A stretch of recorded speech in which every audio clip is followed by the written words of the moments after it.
در میان این زندگی پرجنجال، در میان این گرگان آدمخوار، در تکاپوی لقمه نانی بی مقدار، عزت و اعتبارهای ناپایدار، آدمی گرفتار اندوه است در گذرهای هر روز پرتکرار.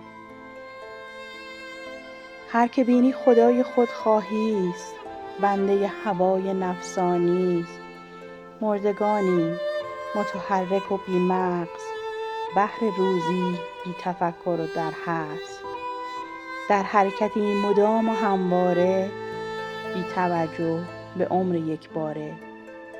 این جهان و هرچه در آن است، بهر روشنای افکار است.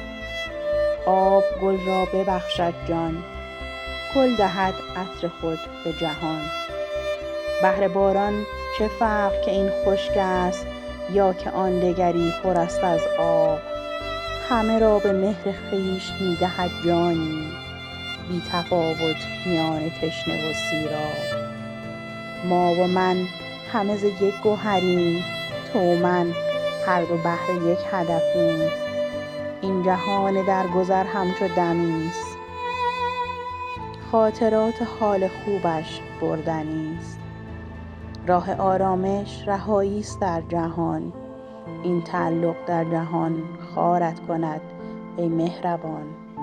چون مسافر دل مبند بر این جهان، گر بخواهی تو به آرامش رسی از بهر جان.